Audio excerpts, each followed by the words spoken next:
Welcome to the Billionaire Lifestyle Podcast with your host, Emmett Muckles.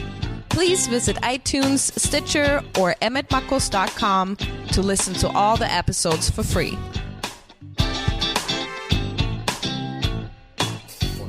Ladies and gentlemen, welcome to the Billionaire Lifestyle Podcast. This is your host, Emmett Muckles. You can find the podcast on Stitcher, iTunes, and, of course, emmettmuckles.com.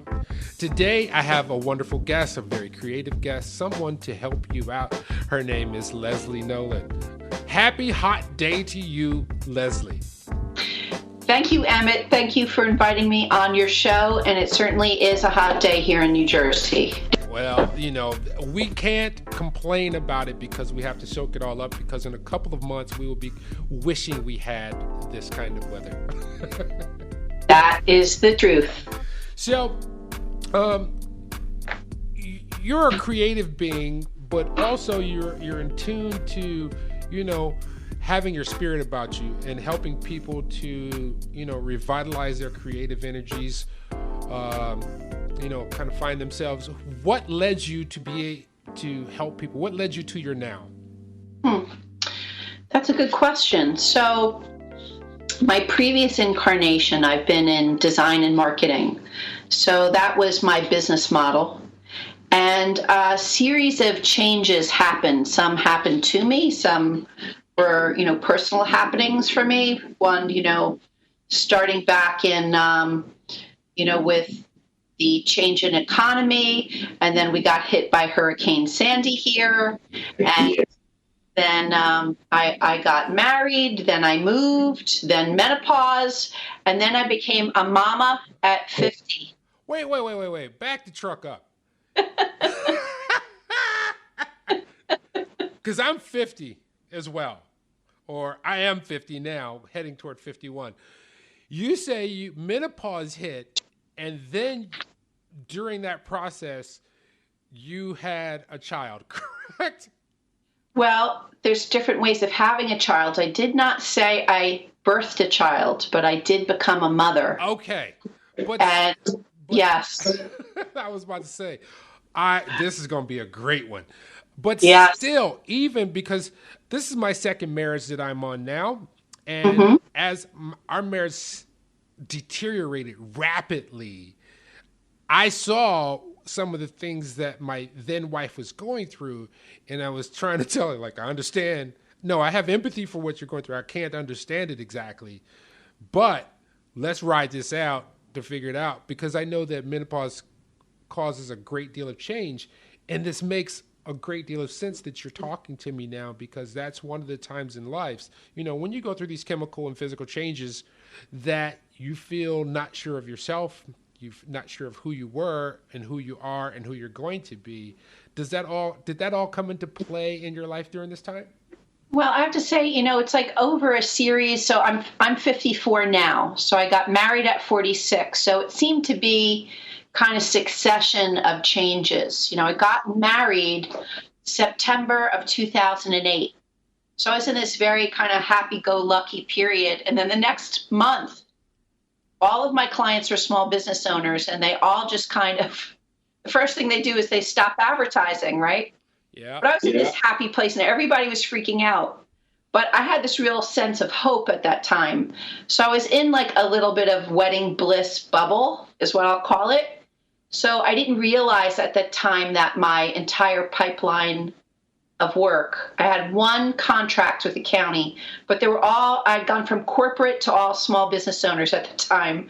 So I didn't realize that pipeline of work would completely dry up, and for a while, right? So I think, you know, it was got married, then that hit, and then a year later we moved, still within the area, but that was like another kind of expansion in my life, and still trying to figure out, you know, my workload. It's just a series of changes, a series of challenges, many of them outside of myself. And at the same time, you know, personally going through this process of wanting to become a mother, and, you know, how to try that naturally. I thought I'd be like my grandmother and be able to have 8 kids whenever I decided it would be okay.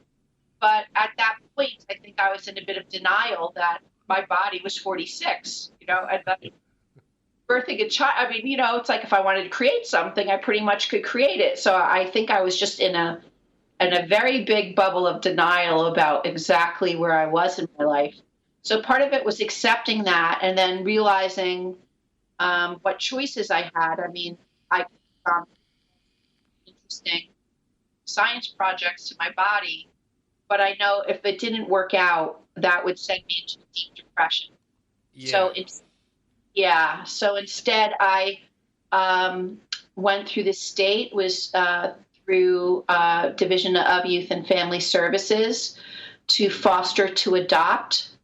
So we started our training in December, I believe that was 2010, and that's when my father got sick.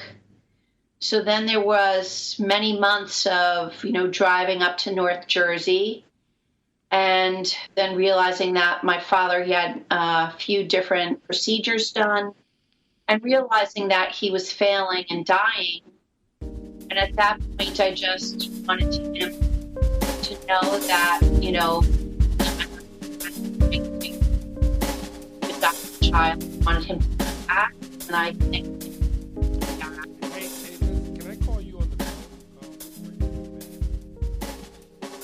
sorry about this, ladies and gentlemen. We had some slight technical difficulties, but everything continued.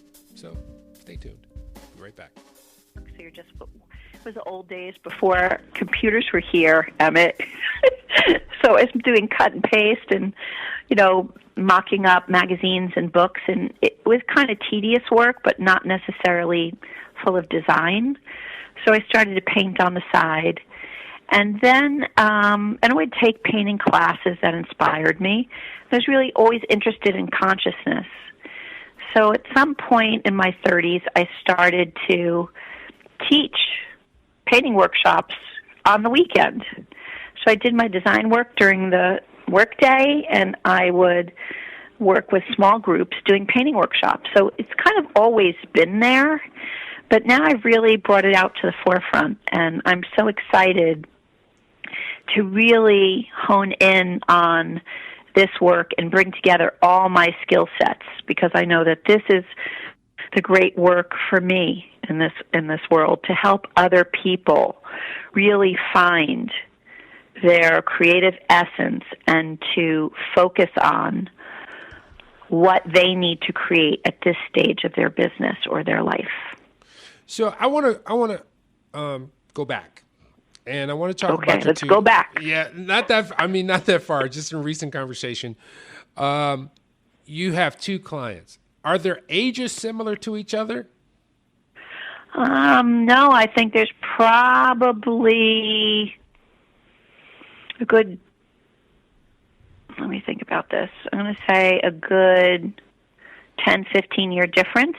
Okay, and you said your one client, her name is Flo. She got into it and it opened her up. It opened up her spirit more, and I'm sorry, but I forgot what the other young lady's name was. Her name was Maria. And you said Maria, it just transformed her life and her outlook to let her know what was possible in her life, that she did have the actual permission. She just needed it from herself to move into an arena that she felt more comfortable with. So, and they got. I would say for those 2 people, both the things that you said about them could relate to both of them. For Flo, she already had a very exciting career. She had a wonderful career. She was retired, and she had the time to be able to try some different creative outlets. But for her, becoming a visionary artist, like the role of stepping into that at this stage of her life, means everything to her. And for Maria, the painting, she knows, is always a vehicle, just like you had mentioned to me that I should do some more yoga, which I love. For her, the methodology of painting informed her and changed for her what her great work is in the world. Even though the paintings are just as exquisitely beautiful, her real work in the world is to serve others through this yoga and sound healing practice that she is doing.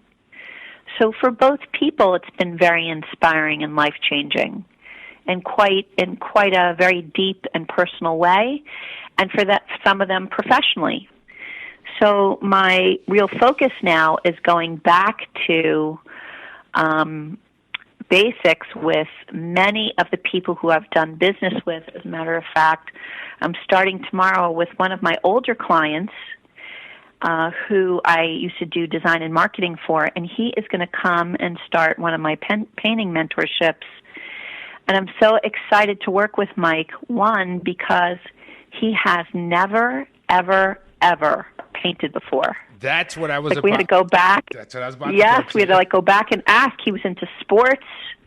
He is a physical therapist. He has his own training and nutrition company. And I said to him, when you get all of this in line, because he's also a very deeply spiritual guy, I said, when you start to come in line with this work, Mike, and you get to understand some of the other aspects of the body and the energy of the body, I said, your whole work is going to explode. It's going to take off in a whole other direction. Because he knows all the physiology. He's trained as a physical therapist. He has massive training. And now he's getting into nutrition and hormones and how that affects the body with sleep and hydration. And then once you take the energy component and you overlay that, then you become a master healer. You're really then at the top of your game. So I'm really excited to be able to start to work with Mike tomorrow. Okay, I'm going to ask you from a novice point of view, from somebody who's totally ignorant. And so if I'm interested, let's say my neighbor and I'm over their house and we're talking, and I'm interested in what you do, but I'm not grasping what's involved. So through painting, and I am not spatially aware. I do not have that spatial intelligence. Does that mean you can't find the peanut butter when you open the drawer and it's right on the shelf right in front of you? Is that what that means? Yeah, that too. Because especially with my car keys, it's just notorious. But, I just don't have that creative intelligence where eye, hand, thought, transference on paper. How can it help me? So can you take me through? That's a very good question. And I have to tell you that I'm really excited when I work with men because women are naturally drawn to this. But what I find is that creative entrepreneurs have this gift. It's part of your gift of being a visionary person. They're usually very energetic. They have visionary thoughts. And all of those skills that you use in problem solving and kind of moving forward is similar. The best thing I could tell you about painting is it's so much like life. It's such a representation of life. You start with the foundation. It's so similar. So if you kind of throw out the window the pressure of having to be creative, and you just do this step-by-step methodology, anybody can do it. And it doesn't matter the outcome. I think that what happens is people have this stress they put on themselves. The ego can be tough. You can be tough on yourself. Say, oh, this doesn't look right. This isn't real. I messed this up. With paint, guess what? You could paint over it. You could fix a line. Anything is malleable. It's a malleable space. It's very forgiving. And I believe life to be the same thing. It could be a malleable space that could be very forgiving. And you have to come to that place where you are telling your critical mind to leave the room and go outside and count some blades of grass or something and give yourself the permission to create, because anyone can. I see all these young little kids, my son included, who's 5, who's so excited to sing or dance or draw or paint, just for the fun of it. And somehow we get all hung up as adults about not knowing how to do it right, or how does this translate, or overthinking. We overthink everything. And one of my current clients is a designer who I've worked with for so many years. And I've had her to over and over again tell her to stop thinking. She's so overthinking the steps. But that's she's like overthinking. If I put this, does this mean that? I'm like, take a deep breath. It means you picked yellow. Yeah, I think it's one of those constructs of our recent industrial revolution, in the fact that for you to really get along, you had to follow and be very cerebral about life versus being in touch with the other intelligence, which is your emotions, your feelings. Like when somebody says, this doesn't feel right, or what, everything lines up, but I'm not feeling it. But I want to tell you there's much more than that. These are some of the things that you're able to get in touch with painting. There is feeling. There is emotion. There is memory. That's a big one. There's also using both parts of your mind, because I like to use journaling and writing as well as painting. So then you're connecting the two sides of your brain and the neuroplasticity and making neural connections. So you're actually starting to see differently. You actually see differently. Like if you've painted for a couple hours, then you go outside and you drive home, you're like, look at that green. I've never noticed it like that before. Yeah. You actually have new perceptions. It changes your perception. Some people actually get downloads of information and they start to hear. And they get a sense of knowing. So it does go into your intuition. It does cover your mind. It can be deeply psychological. And it also goes into this very mystical place, which I like to call the quantum. Because when you open up possibility, anything can happen. And when you paint, you move energy. So you're actually moving energy and creating. And in that act of creation, you set intentions. And when you set those intentions, you're actually drawing what you need to you. So it's an incredible process that can be a little bit of abstract thought, but is definitely something that has gained people lots of results in their life and in their business. So do you think sound is also a part of that too, or is it one complements the other? Once you become acclimated with the visual, touch, creative portion, it begins to open up the rest of your senses, as you were kind of alluding to earlier. It does. And for some people, everybody has kind of a natural, they might have one or two natural, I like to call them their superpowers. So for me as an artist, of course, the visionary sense is very heightened. It's not only vision with my eyes open, but if you were a business person, you said, Leslie, I have this logo I need designed, kind of like this concept and that concept, I actually see it in my mind's eye. And by me seeing it in my mind's eye, I then am able to draw it and bring it out in the world. So it's the same thing with hearing. Sometimes people connect with their paintings, and their painting actually starts to direct them, and they hear, put some red over here, or I want a bird on the right-hand side. So then you start to really connect with your painting as the portal to inform you.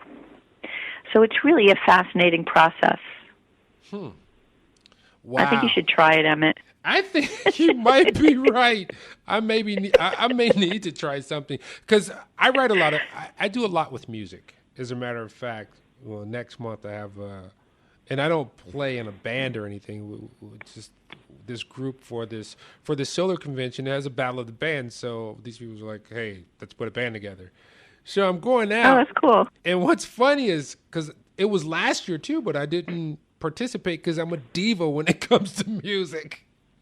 You mean you want it to be perfect? Yes, I want it to be perfect, but here's my biggest problem. I play several instruments. So when they said, okay, we want you to play this, I know how everybody's part is supposed to go. I know I'm supposed to feel sonically, and I don't want to even actually say how it's supposed to, be performed. But right. there are things that grate on my nerves if they are done. It's kind of like having perfect pitch and everything is always out of tune. So, I understand. So this year, I battled with my ego and I said, ego, go away. I am going to do this. And so I asked them, I said, what instrument would you like me to play? Last year, you wanted me to play guitar, but I didn't enjoy it. They said, we need a bass player. I was like, fine. See you on. Remember, I know everybody's part. So then the ego comes in. But, to me, sound is my superpower, as you say, because I don't interpret it like most people do, and sometimes it comes to me as colors. Interesting. That's nice. I feel I don't see it. I feel a color. Yeah, and that's cool. Or here's another thing. So a song will come on, and my wife thinks I am absolutely bonkers. A song will come on, and I will immediately begin to play how I think the patterns go on the instrument, just benignly. You mean in the air, or yeah? So basically, I play air like guitar, air guitar. You're like doing air keyboard, yes, like that. But I know I see the notes. I kind of feel the notes. And it helps me a lot. So usually when I have to decipher a song, I usually airplay it first for like 5 or 10 times. Then when I sit down with an instrument, I'm really in close proximity to where it's supposed to be. Oh, very cool. So it's similar. It sounds like it's a similar muscle, almost as if you visualized shooting baskets. Then you went out and you shot some baskets. Yes. So something like that you're seeing it before you're actually doing it. Yeah, so now I want to. Now you've got my interest peaked, so I can open up both hemispheres and my pineal gland, possibly. That's right. With this, where would you say someone would start if someone's interested and they want to gain more knowledge, and they just want to try something? What's an exercise that's available to them? Well, there's a few things they can do just for themselves. I suggest that they go to the art store or go into their drawer. So many people have art supplies stashed away. I can't begin to tell you. It's like, yeah, those paints are somewhere in the back closet. Pull them out and sit down and get yourself a piece of paper and just do something really quick and easy and fun. And don't put too much pressure on yourself.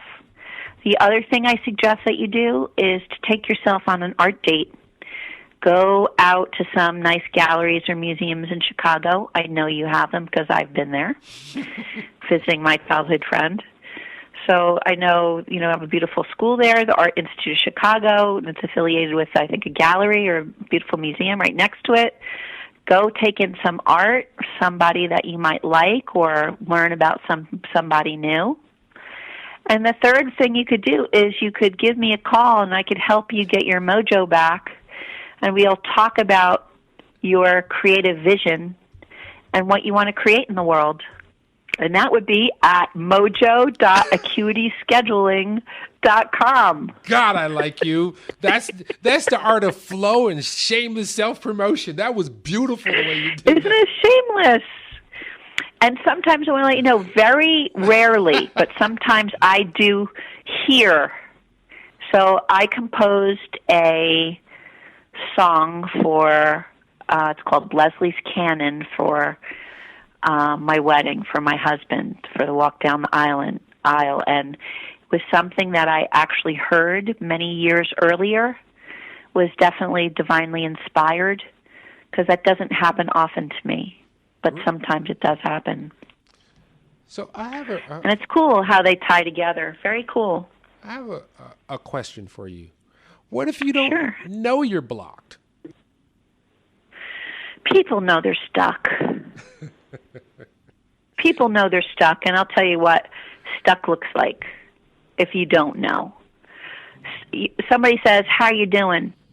And you look at them with your eyes glazed over, and you're like, everything's always just the same as it always is. All right? I had someone just say that to me today, and I'm like, wow. So that sounds like a lot of fun. So I'm gonna go with a blast from the past. So basically, if they answer you like Carlton the doorman, hello, this is Carlton the doorman. Yeah, it's like, same old, same old, same old. You're stuck. You're just going through the motions. You're not having any highs or lows. Not that your life should be dramatic, but it's just status quo. So it's just status quo. That's a stuckness because you're playing it safe. Now, what about these? There are some people who have suffered some things in life, such as just damage to their self-esteem.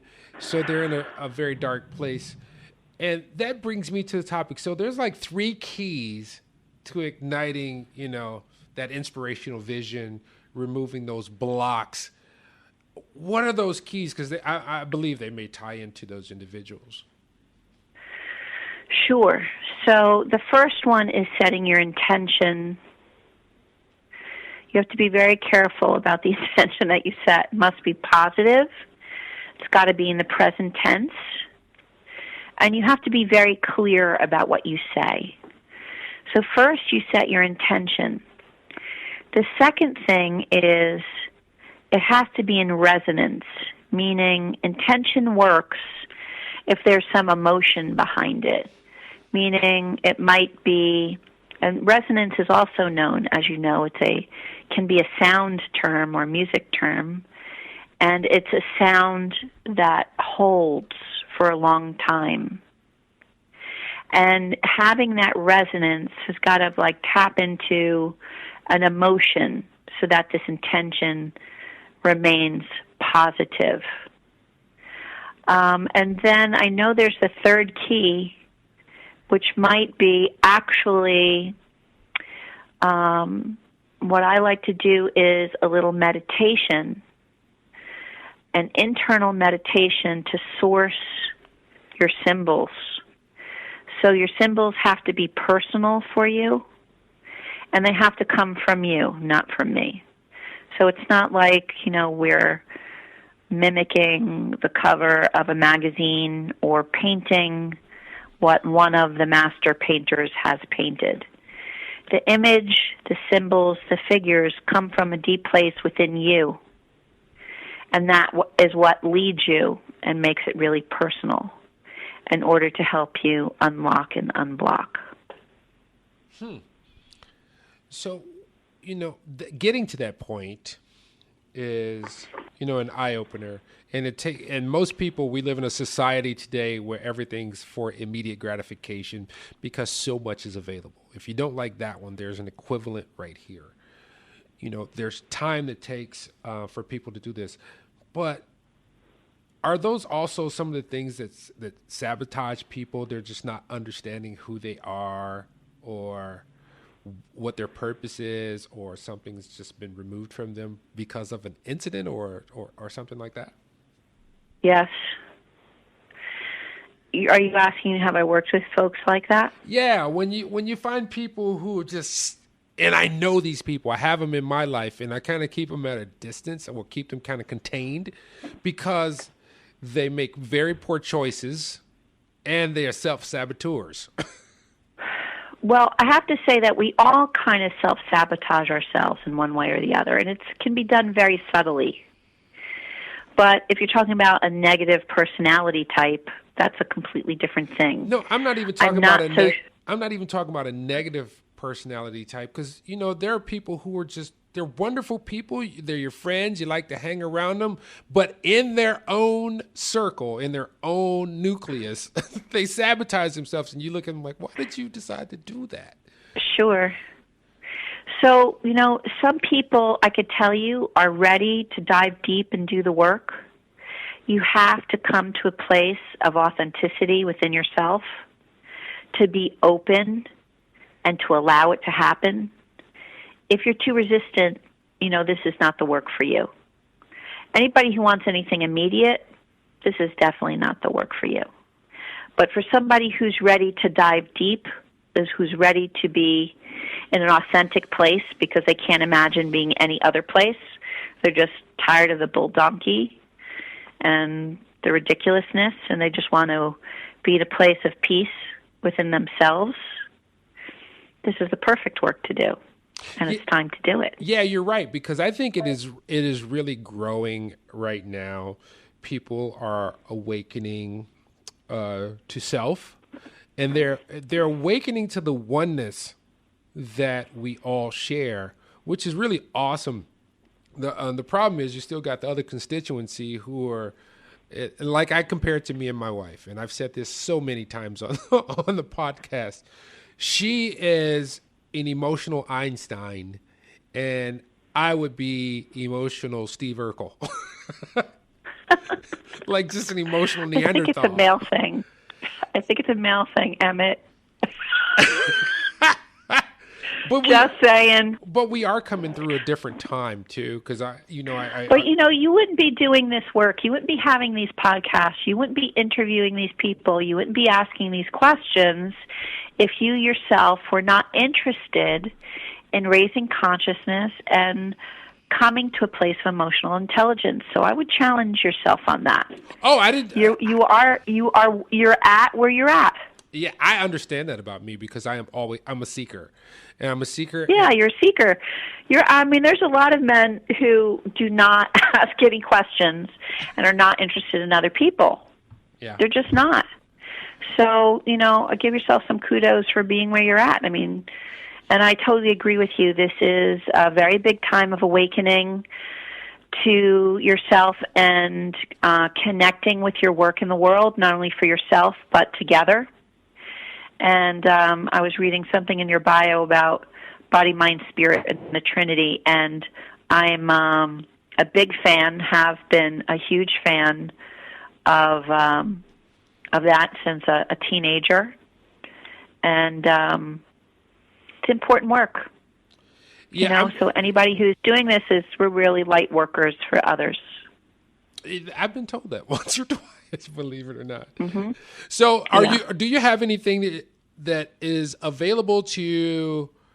Are you going to do any tours? Are you doing any speaking? Are you getting out of New Jersey? Are you coming to Chicago so we can hang out? You never know. You never know if I'm coming to Chicago, but I am starting to speak. I've been doing a lot of podcasts. I'm starting to do some live speaking engagements. I'm always open to speaking engagements to, rooms of entrepreneurs and creatives.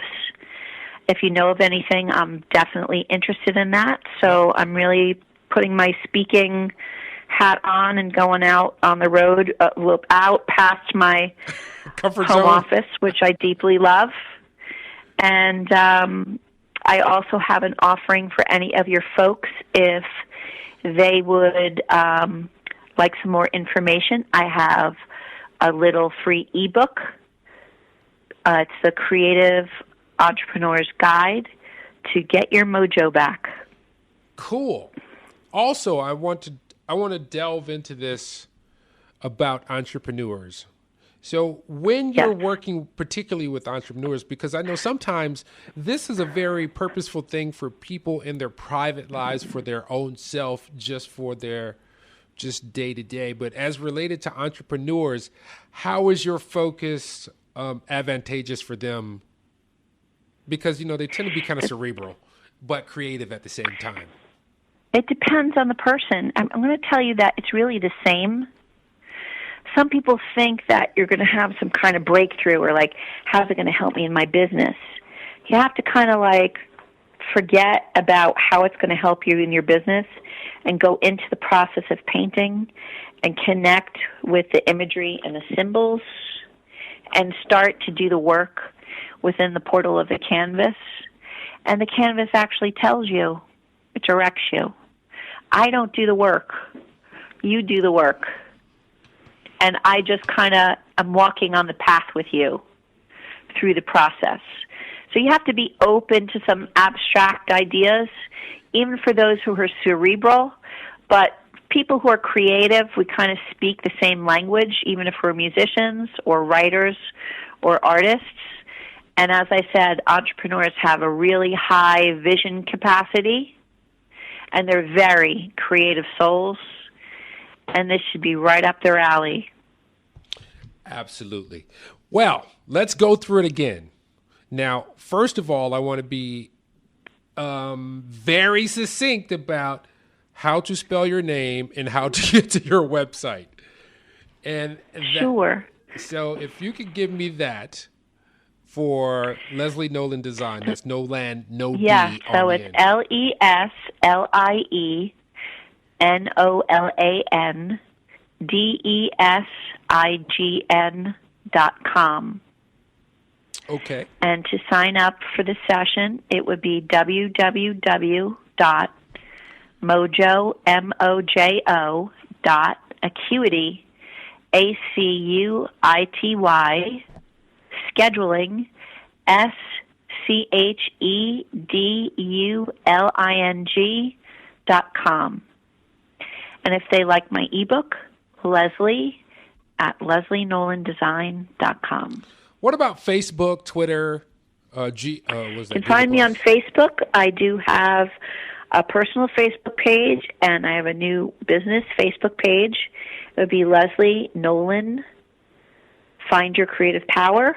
You could find me under that business page. I'm on LinkedIn. You can connect with me on LinkedIn as well.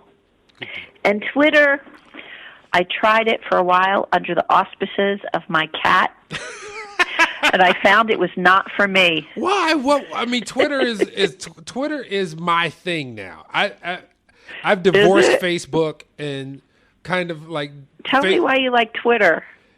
It's the most effective for me. Is it? It has the most impact because I don't know why, but Facebook is like my mistress now. It used to be like my wife. I did everything on Facebook. But then I was like, you're unfaithful to me. You're not down for me like you used to be. I'm like, Twitter is doing it. Well, Twitter and LinkedIn, I think that's the audience that is for this is representative there.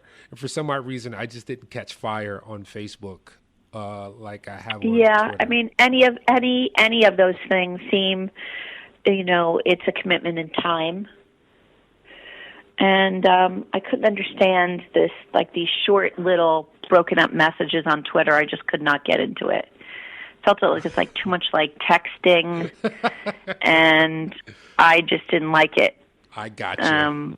Yeah, wasn't for me. So my feeling is that soon that won't be around, and I could be wrong in that. But I just feel like I like the professionalism of LinkedIn. Yeah, I do too. And I like the friendliness of Facebook, and seeing images as well as words. Very good. Now, I go through this with I try to do it with everyone. Sometimes I forget. But you're sitting on your couch and you're enjoying your day. You're watching TV maybe, or you're reading a book, and your doorbell rings. And you get up to answer the door, and you open the door, and there is your 21-year-old self. After you get over the initial shock and freak out, and you think you're going to faint, and then yourself says, "Get it together." And then you get it together and says... You mean my 21-year-old self says that to me? Yeah, your 21-year-old self says, "Get it together." Then says, "I have one question for you." And that question is, what do you have to tell me to navigate this life? Wait, what am I telling you, or what am I telling my 21-year-old self? You're telling your 21-year-old self. My old 21-year-old self, I'd say, run naked through the streets because you're never going to look any better than you do right now. That's what I would say. You're like, show that thing off. It's all good, baby. I mean, like, go run through the streets with a pair of heels because you won't be wearing them later. Oh my God! That's the best. Oh my God! That is so funny because that's what I would say. I don't think my 21-year-old self would say "get it together." She'd be like, "Holy shit, I live here." I think that's what she would say. Honestly, I don't think she would be saying that. So she's saying, "Whatever you tell me, I'm doing the opposite." No, I don't think she would say that either. I think we'd both be shocked seeing each other. That's what I believe. I know if I saw my 21-year-old self And I remember when I was 21, I was skinny as a rail and I had a whole lot of hair. So I would be like, I'd be like, come on in. You need to eat. You need to eat. Come on in. My God, that's so great. I'm cooking steaks, spaghetti, potatoes, everything to put a couple of ounces of fat on you, son. Come on in. Oh, my God. That is priceless. Because you got to think back when you're 18, 19. Shoot, I didn't start gaining weight till 25, and I actually grew. But that's neither here nor there, and it's not about me. It's about you and your lovely work. So we know what you tell your 21-year-old self. Yes. We know what you're about, and we know. And wear sunscreen. Well, I don't have that problem. I'm pretty good with that one. Yeah, I've seen you, my friend. Yeah, if we went to Florida, I'd be like, hey, just dump it on her. I do that with my wife too. My wife's like, I was like, you need sun. She's like, don't you want sunscreen? I'm like, no, I have this natural protectant that works out pretty good. Well, I still put it on my son. Well, good. I still anyway, because you never know. You're right. That's right. Well, this has been a great podcast, and this was hilarious and wonderful. This is how I roll. Oh, it's great. And thank you so much for the invitation. No, thank you for showing up. And let me go through it. Ladies and gentlemen, welcome to the end of this particular episode with Leslie Nolan. Now, she's got a way for us to connect both of our hemispheres, connect with our pineal, connect with our spiritual self and chakras through some of the oldest communication art forms on earth, which is painting. Now, I go to the website, emmettmuckles.com, and we will have all the information there for you as the posting of this podcast. But remember, there's one really, really important thing that you must adhere to, and that is yourself. And I don't mean it to be selfish, vain, arrogant. I mean, just appreciate the billionaire that you are. And you probably saying, I don't have much money. It's not about money. It's about those billion cells that make up that beautiful body of yours. It's about those billions of emotions that you've been through since the day you were born. It's about the billions of electrons that you share with the other billions of people on earth. It is about connectivity. It is about your trinity, your mind, your body, your spirit. So when you look in the mirror the next time and notice those wrinkles, notice maybe you have a spot here or there, notice that you've changed or that you will change. It's all love, and love yourself in that moment. Till next time, peace. Thanks, Leslie. Thank you, Emmett. That was a beautiful closing. Thank you so much. All right. 3